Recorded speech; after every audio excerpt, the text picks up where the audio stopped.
words. Every time I do Yep. the countdown, I think of Janine taking the piss on me, and so we're going to leave that behind from the retreat. So Anyway, 400, let's do. you're going to let her do it. Well, 100%, it would have to, right? All right, let's get stuck into it. Welcome, guys. If you've got any questions you want to ask Vic, pop them in the comments, and I can certainly do it for you. On the count of 5, 4, 3, 2, and 1. Welcome back to the Better Body Academy podcast. This is the podcast that you come to when you're sick of the dumb diets and unsustainable workout programs. We are a little bit late, albeit here due to some tech difficulties, but I'm here with one of our beautiful clients, Miss Vic Milroy. How are you, Vic? You good? Good morning. Yeah, good. Thank you. Good stuff. She's fresh from walking 1,100 steps already, doing coaching calls. The reason I wanted to bring Vic onto this call is because this woman is, in my opinion, extremely inspiring. And I know that a lot of you guys and girls have had the chance to meet Vic in person at the retreat. And she just continues to add energy into the group. But if we wind back, say, 6 to 12 months ago, Vic, I've got a sense that you're a pretty bubbly person, but you must have been feeling a little bit stuck, right? But I didn't know that, right? So that's the key.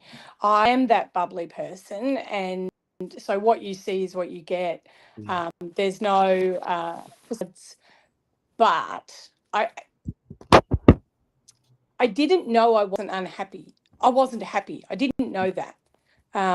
What I did know was I was lower and lower in how I felt about myself. But I'm a good faker. Fake it till you make it. And I really, for me, I just, if everyone knew what really happens in here, in bed, as opposed to what I generate, but they don't, and that's okay. That's good. For me, that's good, because there's a time to be like that. And then there's overthink things, and I'm that overthinker. And there's a time to dedicate to having fun doing those things. But so take us if back, you said to me, was I unhappy? I wasn't unhappy. Okay. No. Okay. And so what's changed in the last, say, 5 to 6 months is that you become a little bit more aware, because on a physical level, you've lost 10 kilos, nearly 20 centimeters off your waist. So physically, some amazing improvements, right? But what is it that's actually changed for you over the course of the last sort of 4 to 6 months? Belief. So there's a few words that come to my mind. Because of what we do in BBA, I don't any longer think about motivation the way I used to. I have a belief in myself now. I was capable of doing what I'm doing. I just didn't, because I have I do not, people will tell me I'm a little bit mental, but I do not, I have a health condition. I put myself up to believe it was all I could do. And so when you accept it, you just go on. When you say, what happens when you start talking is you realize it's not right? You're not aligned. It doesn't make sense. So what were when you say, like, I'd led to believe that this was all I was amounted to, why do you think that was the case? Like, why did you think you lost belief with yourself? Was that just always the way you lived, or was it just something that had kind of happened maybe since you turned a certain age or whatever? So my history, if I can use that as the intro to explain it. So I'm 57. I've got a wait a second. Husband 57? 57? Yeah. God, yeah. Amazing. I know. And thank you, but I never felt 57. Like, to me, that is just a number I don't equate to. My body looked like a 57-year-old. My body actually looked like a 67-year-old, probably. So 57, married 35 years, two amazing girls that are grown. They're my everything in life.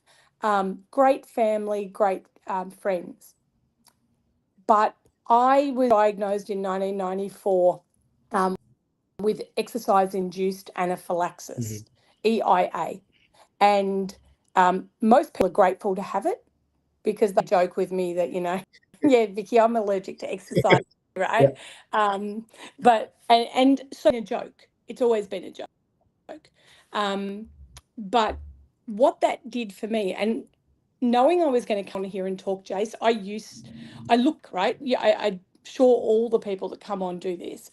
I've reflected over what happened. I used to go to the gym every day. I used to be that person. And then I got sick.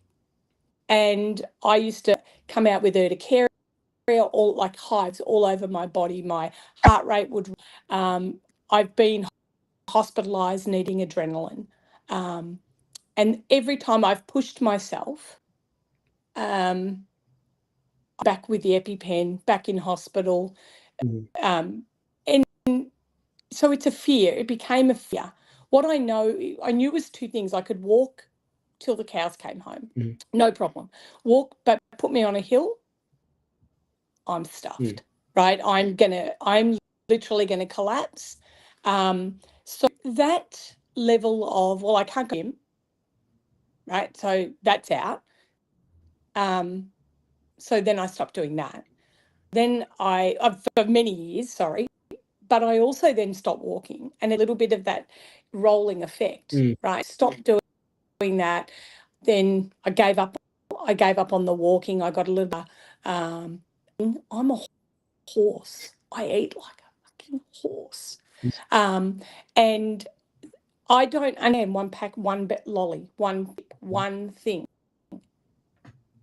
So the right? combination of slowing down plus eating more led to a gradual accumulation of weight over time, and that's what happens for most people, right? Most people, what we do is we blame our shrinking metabolism, but there's a concept called lifestyle drift, and what lifestyle drift actually is just that as we get older, we have more responsibilities, and the active, kind of healthy part of our life becomes maybe less important until it all of a sudden becomes very fucking important from nowhere, right? So what was it that made you kind of decide to start making some changes? Because that Vikki is very different to this one now. Like, what was the catalyst? Yeah. So in 2024, July, my mum passed with, oh my God, listen to me, with dementia. 2 days before her funeral, Jeff was diagnosed with frontotemporal dementia. This is your partner, right? So, yeah, my husband, yeah. Now, he's okay at the moment, but that first 8 weeks was life-altering. I didn't recognise my husband, and I didn't recognise me. I was a feral because there were all these things happening in our lives. He was doing things that, were never normal. He ran this house. I really do say this, and I mean it. I was a terrible role model for my children. I was a workaholic. I thought I had too much self-importance. I believed I was more important than I actually was. And Jeff did everything. So when you get to July this year, Jeff's FTD with dysphagia, that's his condition, means that his ability to care, nothing bothers, it doesn't bother him. Finances, food, nothing. All the things that he was responsible essentially kind of went out the window, and then all of a sudden you need to take some control. Yep. I started a new job in August, so a month after that. I decided to renovate a house because I thought that would be a good idea. And so we get to December, and I'm literally living on air, right? Because everything is me, just survival. And January 5th, for the first time, that Christmas thing you talked about, you always talk about it now, but the holiday period, right? We excited about doing something on January the 1st, and generally I take myself off to the caravan toilets and I sit there and I go, oh, I'm going to join something. Oh, because I'm motivated. But I got home actually and Carly was on Insta. And this human, I went, oh my God, she speaks like me. I look back at the messaging, Jace, between Carly and me, I was doing everything to stop her letting me join. I told her, you can't help me, I've got EIA. I told her, no, I can't do that. No, I can't do that. I'm embarrassed, but really proud now. I was like reading it back, I go, oh my God. So that's me here and what I am now. I just will never do. My self-confidence, my belief in myself is just, I'm sure there's room to grow, but it's there.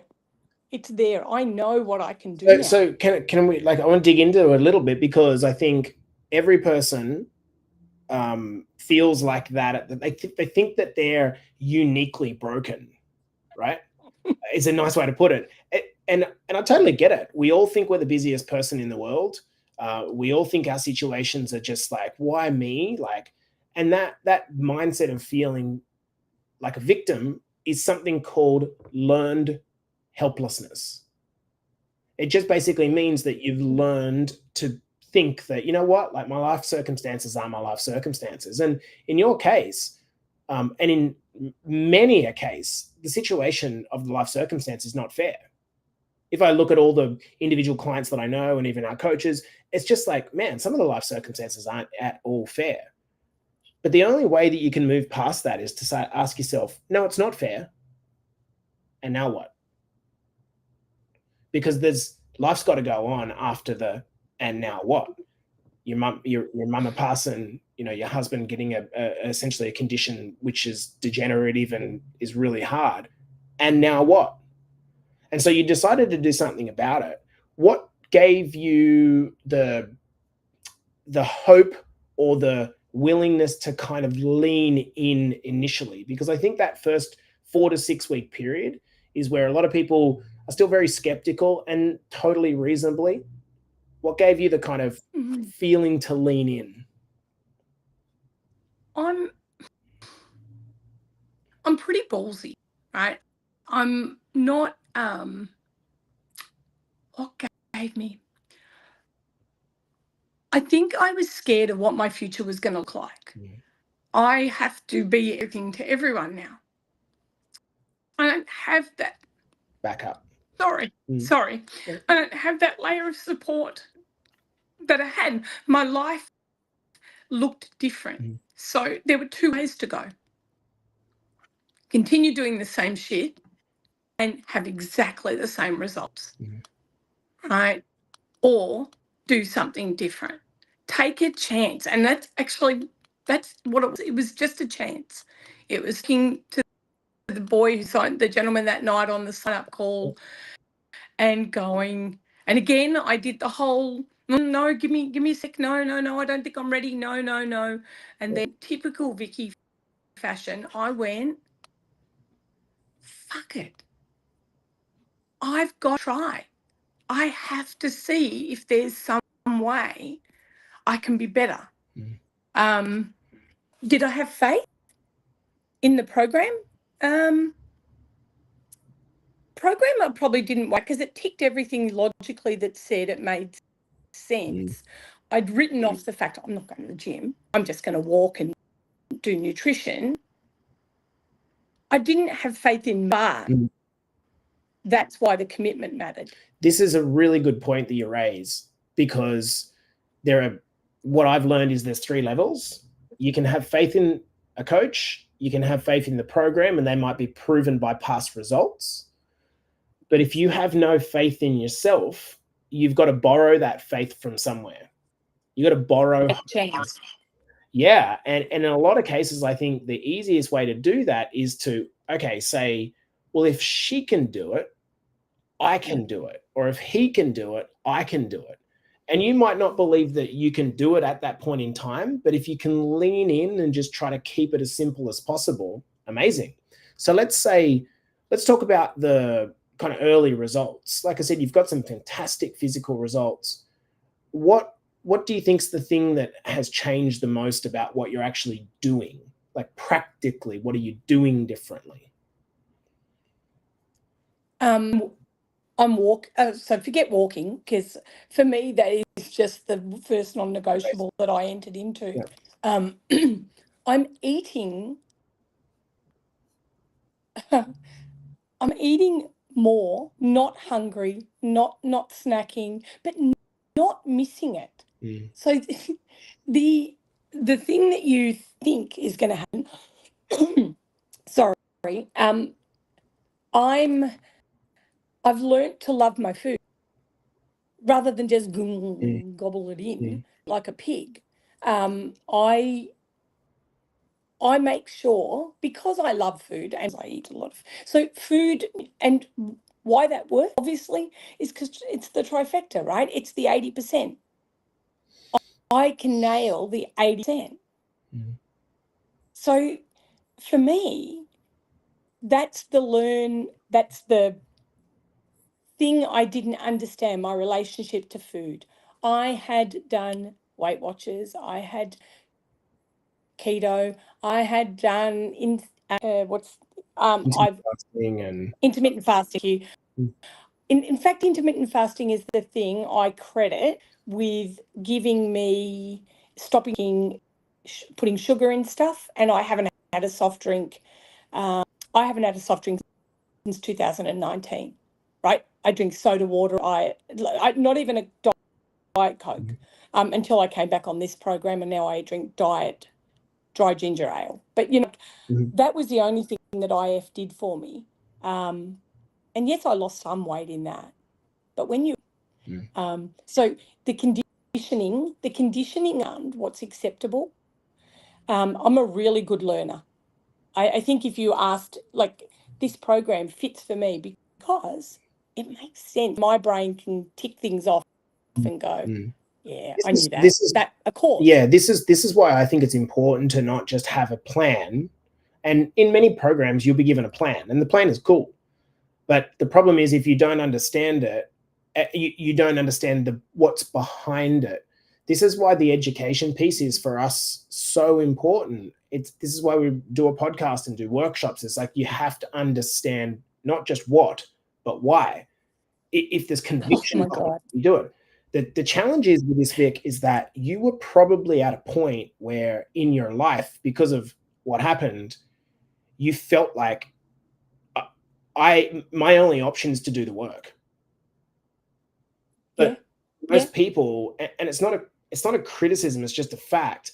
It's like they don't want to do the work. They want a quick fix in the quickest time possible. And I get that, because you're trying to escape a bunch of pain that you felt, whether it's your weight, things that happen in your life, your previous traumas. You just want to get away from it. Fuck, save me. But when you start doing the work, you realize that the plan is simple. It's the kind of long-term consistency when you get to the weekends and the old you wants to just, like, you know what, like, fuck it. People say, how do you go with cheat days? I haven't had a cheat day since 1965, because I don't need to have a cheat day, because my diet is flexible enough that it allows for some indulgence. And that's what we're trying to coach in. But if you're not part of the community and the content, it's really hard to get a grasp on it, right? Yeah. There's a couple of things in there that really mattered. You can give me, I've printed out the habits guideline. Yeah. I'll read it, but I'll listen 5 Yeah. times, because listening is absorbing. So I'll um I can read everything, Jace, but these calls, you always think to yourself, you can do it alone. I've got this. I don't need you. I'm not going to pay you. I'm not going to do this, right? I'm fortunate. So trust me when I say I appreciate that there are people that, this all takes me, right? Of course. But it is the single one investment in my life that I am indebted to. Can I ask you a question? I'm really interested in something. Do you think that part of the challenge is that women particularly, and especially if they're in the role where they're not the primary breadwinner, do you think there's any element of like, I don't deserve this? Like, I can't spend money on myself because I don't deserve this, and I didn't earn it, and I can't go spending stuff on myself. How powerful do you think that is for a lot of people? Yeah, but I've got to fess up though. So I'm called Marsha. Marsha. She gets everything she wants, right? Sure. The rule for my house was that we can exist and have a happy marriage if I can go to tap, tap, and tap never stops. Yeah, I don't think. I want to own that one and say I've always been very good at self-care, massage, nails, hair, things like that. Always put themselves last. Always. Now, I didn't. So selfish, Jay. So I am very different to our group in the sense, or I see myself differently, because I did lots of things to take care of me. I don't think I did an exceptionally good job of taking care of family. And we become wiser, as we go on. But I do recognise that I'm a bit on the perimeter there, right? The average woman thinks her role is to be everything to everybody first. And what my analogy that has with me from day one that you used, I think you use it all the time. I'm sitting on a plane. Why do they ask you to put the oxygen mask on yourself first? So my life, I'm putting the oxygen mask on right now. Well, I put it on January the 7th when I joined, but I mean, my family's well-being and survival is dependent on me being this version of myself. And maybe that's oversimplifying it, because my kids are grown, they'll make their own lives, but I don't know what the next few years looks like. I had a future mapped out that is not going to happen the way it was supposed to. But I'm stronger for it. So I'm and I have to be there to support my husband. I think and a couple of the ladies are mentioning in the comments, that's a very real struggle, Jace. One of my struggles, don't deserve it. I put my family first and I rarely get things for myself. Me either. It's my biggest struggle. Like, that's a really hard thing. And I think one of the things that we kind of approach that with an approach as a mindset is like, I've got to be greedy. No, don't take it from that approach. If you are so focused on your kids and your partner, just consider this. Like, if your kid could have, as an example, your kid or your partner could have every waking hour of your time, but the consequence of that is there's no care for yourself, and so you end up sinking down your health, versus your partner and kids can have all of your time minus 5 or 6 hours a week, whatever it is that you decide to dedicate towards looking after yourself and your fitness, your health, your cooking, whatever. And so they don't get that 5 or 6 hours, but they get a version of you that lives 20 years longer and is energetic. Do you think, not would you take that trade? Do you think they would take that trade? Like, one of the things that I was late to the kid party. I didn't have kids till 37, and that's late mostly by most people's terms. The great thing is that when you have kids that late, you start to, there's an inherent thing where you have to look after yourself, because my daughter's going to be 13 years old when I'm 50, right? So I need to make sure that I'm not the dad that's a cripple turning up to pick her up from school. So there's a little bit of inherent pressure on there. But I think that need to kind of self-sacrifice is just very pervasive amongst women, and it's a shame because it's actually not what your kids want. You don't know what you don't want. Mm. You don't know. So what BBA teaches you, and it's not that you teach, you don't have to teach it. This beauty of BBA, right? You don't actually have to do, if you're a workaholic and you do all of this stuff for us, we do it for ourselves too. Mm. If you know on a coaching call what happens, right? You talk more than, say, Carly and Erin, but it's everybody else. So in this coaching call, we celebrated Phil and her achievement in the gym. Do you think that just helped Phil? No. That didn't just help Phil. Exactly. That helped Donna, who was sitting there struggling with how to get back into it. That helped Mary, who's been feeling down. Because if what someone says is, if Phil can do it, if Phil can do her struggles that she's had, that she's been brave enough, oh, fuck. Best I get off my ass and do something, right? I'm the opposite end of that. And Em said it today. I told you she set me up for failure today with the podcast, right? Because she pointed out, Vikki, you haven't yet struggled in this journey, right? Nicely, she didn't mean it badly. So I'm that person that has targets, hit everything I've wanted to hit every day. Now, there are days where I've drank lots in pain, eaten better food than I would have in the past. But I talk about it because I think that honesty is everything in this process. And that's what happens in a coaching call. So you guys as coaches, easier job because we all, not to underplay it, but I think we all coach each other. Agreed. And I think it's the wrong thing to this is where accountability comes on two levels, right? People think I just need to be told what to do, right? Sure, there's part of that, but actually the part that you learn to open your own cup, fill your own cup, the way you learn that is by osmosis, is by connection with other people, as exactly as you said, hang on, if she can do it, I can do it. Like, why not? And I guess that's eventually, that's eventually rubbed off. Let's kind of move towards winding, because I want to hear about your recent kind of gym progress, because that's a big move. You said that you would never get into a gym. So what's changed? How's that moved?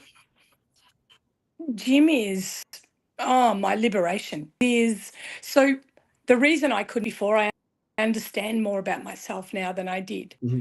I'm a little bit competitive. So if you give me a challenge, we all know how I do on challenges.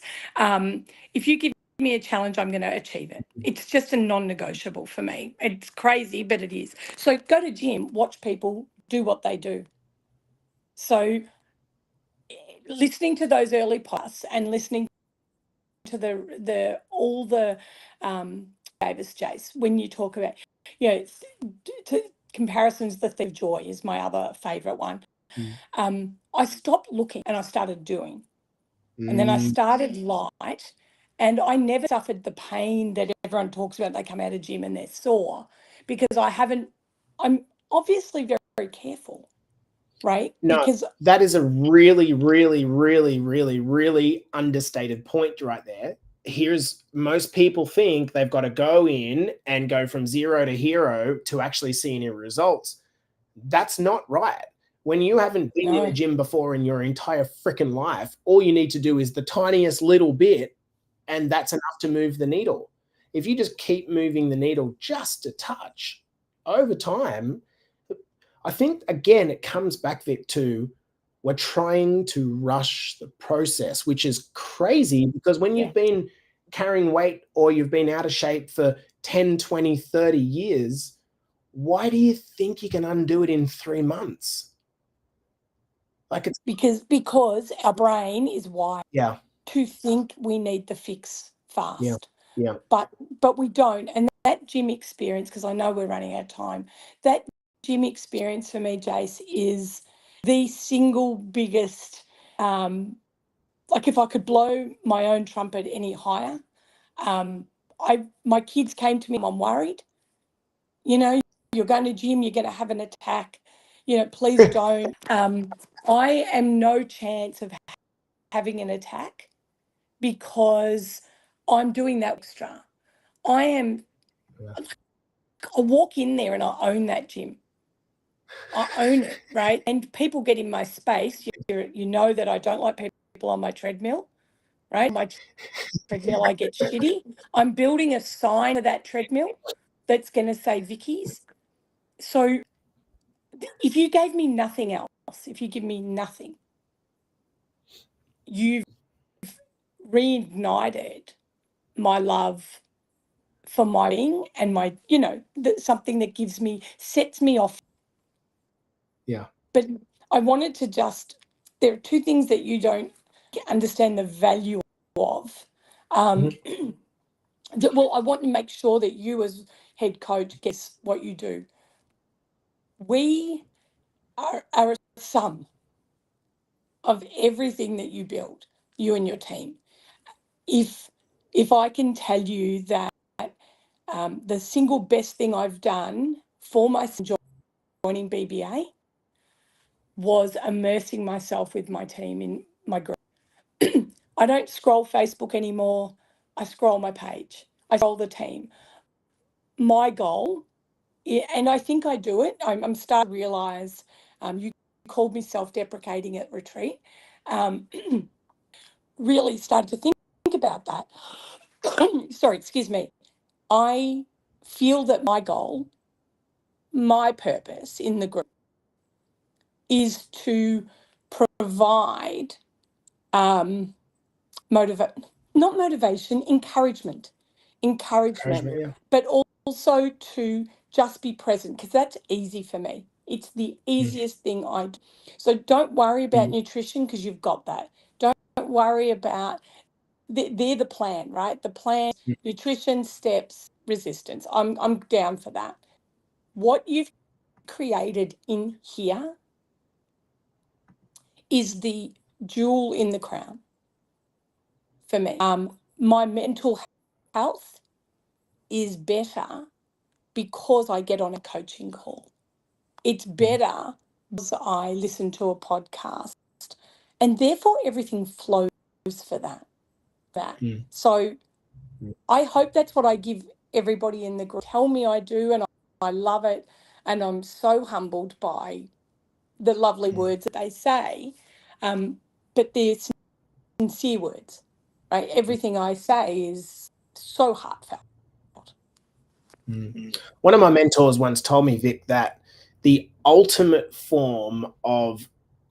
expression of growth is when you can be genuinely and authentically happy for another person and supportive of another person, regardless of where you are in your life, without it being some inference of how it means you're going.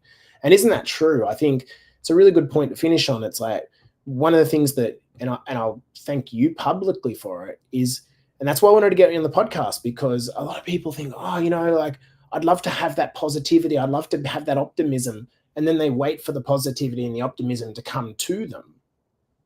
No, you create the energy and you give it, and it's crazy how it returns.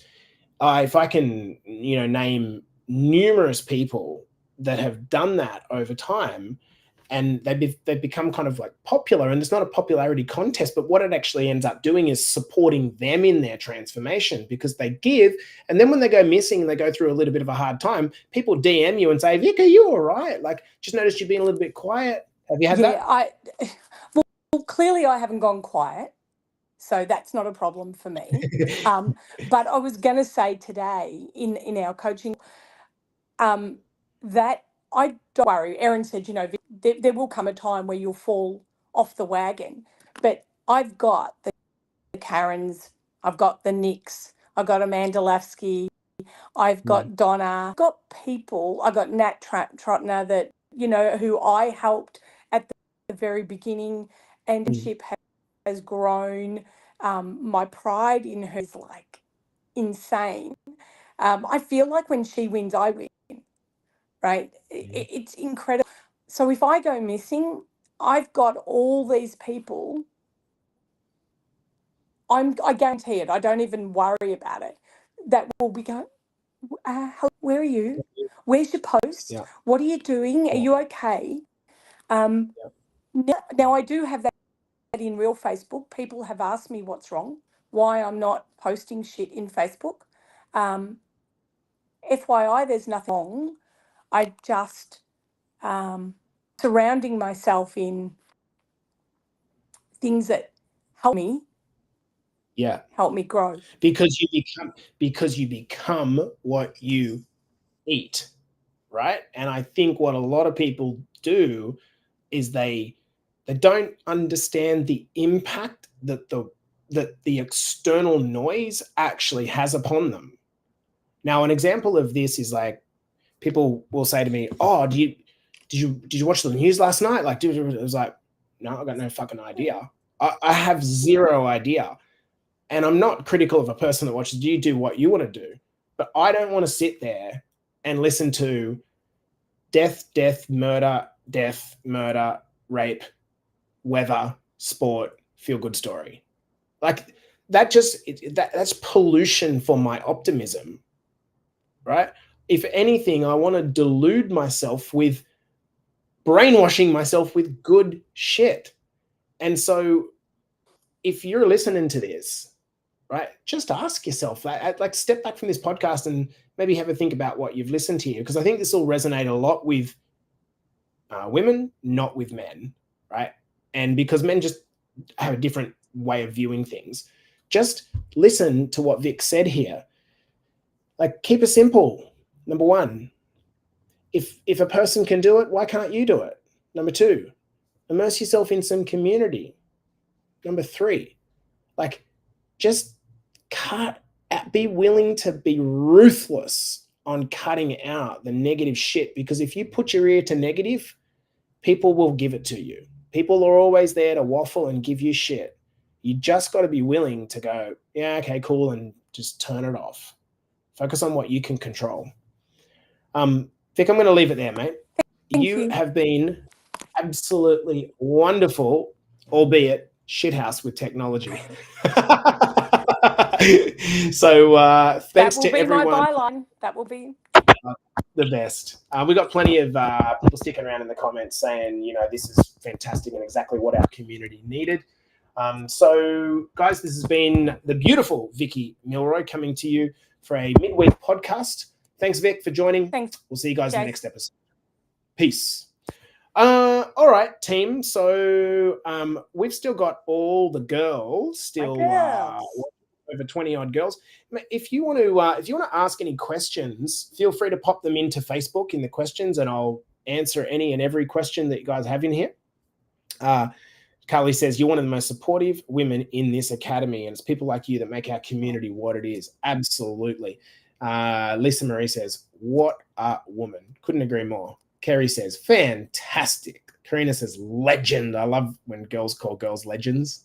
Jacinda says, you're very inspiring. But Jace, do you know how empowering that feels? So again, because I'm that self-deprecating type person, it's very hard. It's been very hard to see myself in that light. Mm-hmm. I just said it has been very hard, but I'm really trying to realize that impact. So when one of the girls motivation, what tips and tricks. What keeps you motivated? I was standing in the bathroom doing my hair and type that shit out, right? Because it just flowed. Oh, well, here it goes. Then I read it and I didn't want to scare people. And I'm like, my God, that person that does everything, right? And I don't want you to think you have to do everything. Find the bits that work for you. So I said my non-negotiables, right? And they're like, oh, I've got to get those. Yeah, there's a difference, Vic, between like doing everything and going all in. I think you've got to go all in. Now, all in is more of a mindset. You got to go all in on yourself. Yeah. There's like, no one should be holding back from going all in. That it doesn't mean that you're perfect in that entire process. That's the key bit. You do not need to be perfect. And it doesn't matter how many times we say that, it's never going to land, because people are like, oh, I had a blowout day. It's like, who gives a fuck? Like, just correct it tomorrow. You know what I mean? Like, get back on track tomorrow. I had a blow. Oh, so you're a human. Oh, I didn't get to the gym this week. Okay, go to the gym today. Jace, you do realise that we're used to being beaten up for that, though. So that was our failure. Trying to undo 1,000 years of conditioning. That's like, yeah. You all blow us off when we say that. Again, I have had blowout days. When I drink champagne, I'm not calories, but I've banked all my protein at the start, because that's I can control on a day where I'm going to drink, right? And I love a drink. I'm not giving up alcohol. But I haven't given it up. I haven't given it up. No, sorry. Periods where you're just like, you know what? I don't need it at the moment. Yeah, but Jace, I'm a couple of bottles of champagne. And it's not a problem, is it? Because if you think about it, a couple of bottles of champagne, let's just say, is 1,200 calories, right? So let's just actually this is a really good point. If you're listening to this podcast, Karen's going to love this. If you listen to this podcast, listen up, right? 2 bottles of champagne is 1,200 calories. So what would I be thinking? If I wanted to have a bottle of champagne on a Friday night, I would be thinking, okay, I'm going to save myself, just as not over calculating it, but I'm just going to save myself 400 calories through the day in some food, but I'm going to make sure that I hit my protein target. And then I'm going to make sure that I hit my 10,000 steps. So I'm burning at least, roughly 200 or 300 calories. That's your bottle of wine covered. Now, you should never try to play in this like game of earning your calories. It's a bad paradigm to get into. But from a practical perspective, it's just, you've got to get the financial example. It's just like spending your money.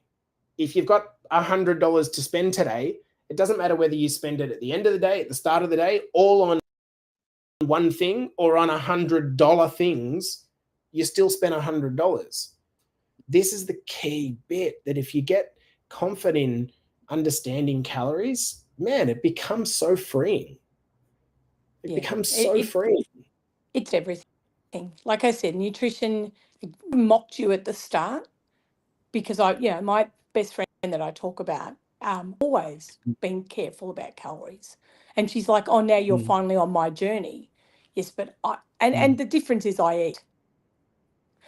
I eat still. I eat every time. The reason I put up my every day is because I continue to be blown away by what I'm eating, and I love it. I love it. Yeah.